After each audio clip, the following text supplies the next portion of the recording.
पौधों में कुछ अदर मोड्स ऑफ न्यूट्रिशन होते हैं, यानी कि जो टॉपिक है हमारा वो है अदर मोड्स ऑफ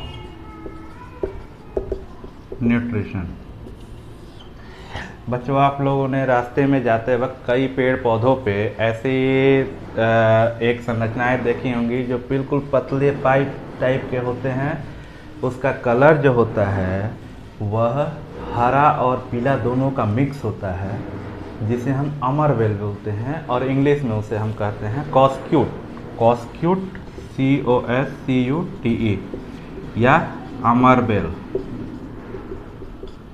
यह जो कॉस्क्यूट होता है जैसे पेड़ पौधों के ऊपर बहुत सारा जाल के रूप में फैला होता है, पतला पतला देखेंगे लगेगा कि कोई एक धागे जैसा पीला और हरा कलर का धागा एक ही में मिक्स कर दिया गया हो, वह पेड़ पौधों पे छाया रहता है।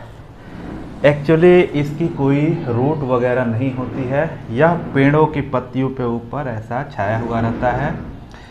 क्योंकि जो पेड़ों पे रहता है, पेड़ को हम कहते हैं होस्ट, पेड़ को कहते हैं होस्ट, और इस पर से ये अपना उसके ऊपर जो छाया रहता है तो इसकी पत्तियों से और तनों से, पत्तियों से खास तौर से अपना न्यूट्रिशन प्राप्त करता है। यानी कि जो पेड़ पौधे अपना भोजन बनाए रहते हैं उस भोजन को यह अपने उस जो आकार इसका होता है ऐसा पाइप टाइप का, इसके द्वारा एब्जॉर्ब कर लेता है।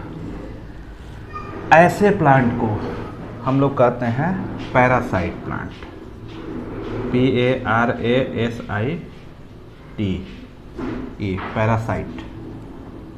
ऐसे प्लांट या ऑर्गेनिज्म, जैसे हमारे पेट में कीड़े भी होते हैं, जो हम लोग अपना खाना खाते हैं और उसके पहले ही वो कीड़े उस खाने को यूज कर लेते हैं। तो ऐसे लिविंग थिंग्स को हम कहते हैं पैरासाइट। ये जो पैरासाइट होता है, चूँकि यह अपना न्यूट्रिशन इस पेड़ से प्राप्त कर रहा है, तो इसलिए इसे कहते हैं पैरासिटिक। तो इस तरह से यह न्यूट्रिशन जो हो गया पैरासिटिक न्यूट्रिशन होता है, जिसमें कोई भी अन्य ऑर्गेनिज्म या फिर लिविंग थिंग्स अपना भोजन दूसरे से प्राप्त करता है, यानी कि दूसरे का बनाया हुआ भोजन खा लेता है। यह न्यूट्रिशन कहलाता है पैरासिटिक न्यूट्रिशन, और ऐसे ऑर्गेनिज्म को कहते हैं पैरासाइट। इसके बाद दूसरा होता है सैप्रोट्रॉपिक न्यूट्रिशन। सैप्रोट्रॉपिक न्यूट्रिशन क्या होता है?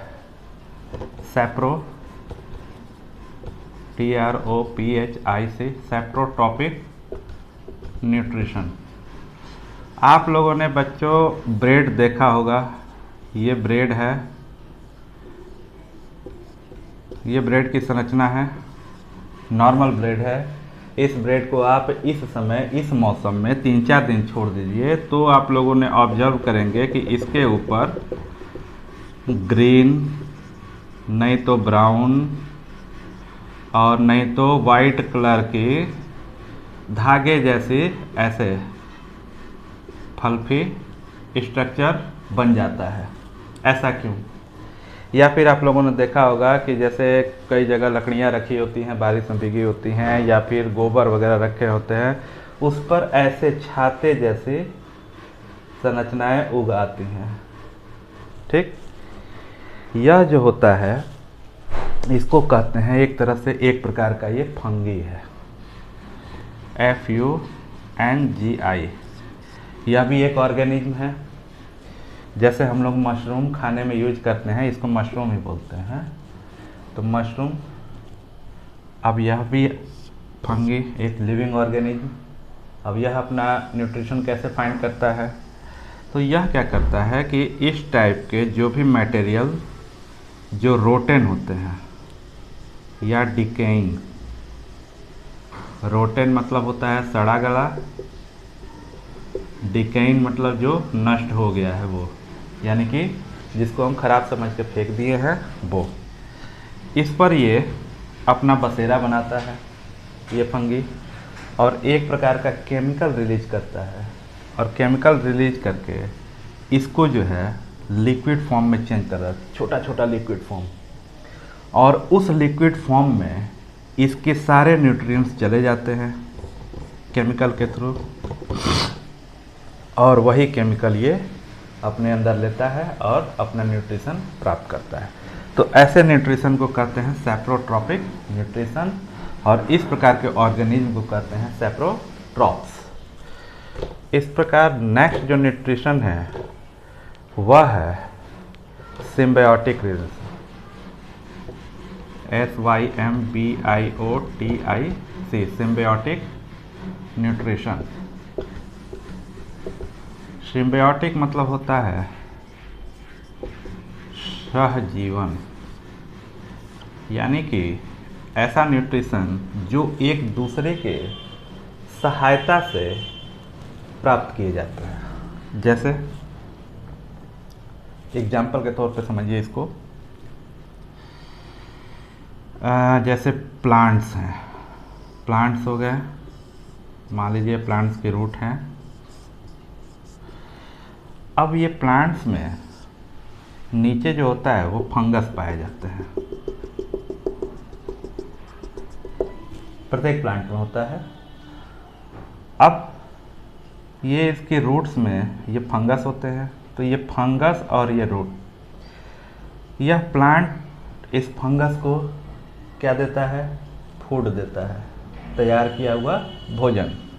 बदले में फंगस क्या करते हैं, वाटर और मिनरल्स को रूट्स तक लाने में मदद करते हैं, जिससे कि रूट्स पौधे के ऊपर भेजता है, फोटोसिंथेसिस होता है और भोजन बनता है। तो एक प्रकार से यह जो फंगस इसको हेल्प किए कि मिनरल्स और वाटर्स इसको एब्जॉर्ब करने में मदद किए, बदले में ये उसे क्या देता है, फूड। तो एक प्रकार का ये सहजीवन हुआ कि एक आदमी जो है उसे फूड देता है, शेल्टर देता है, शेल्टर मतलब आवास, और दूसरा उसे क्या करता है कि भोजन और पानी, रसद पानी पहुंचाने में सहायता करता है। तो इस प्रकार ये जो न्यूट्रिशन होता है ये होता है सिम्बायोटिक न्यूट्रिशन, यानी कि सहजीवी पोषण। यहाँ पे सहजीवी पोषण हो जाता है, ये पूरा मीनिंग लेंगे तो। इस प्रकार के न्यूट्रिशन, और जैसे पहले मैंने आपको बताया कि लिगेमिनस प्लांट में, लिगेमिनस मतलब दलहनी फसलों में जो उसके नोड्स में बैक्टीरिया होते हैं जिसको राइजोबियम बोला जाता है। राइजोबियम क्या करते हैं कि वह एटमॉस्फेरिक नाइट्रोजन को लेते हैं, उसको अपने अंदर लेके, और जो वेस्टेज होता है उसे सॉल्युबल फॉर्म में मतलब कि लिक्विड फॉर्म में निकालते हैं, और लिक्विड फॉर्म में निकाल के वह जो लिक्विड फॉर्म होता है वह रूट्स द्वारा पौधों में ऊपर एब्जॉर्ब होता है और पौधों को प्रोटीन मिलता है नाइट्रोजन के रूप में। तो इस प्रकार वह राइजोबियम उसे प्रोटीन देता है, बदले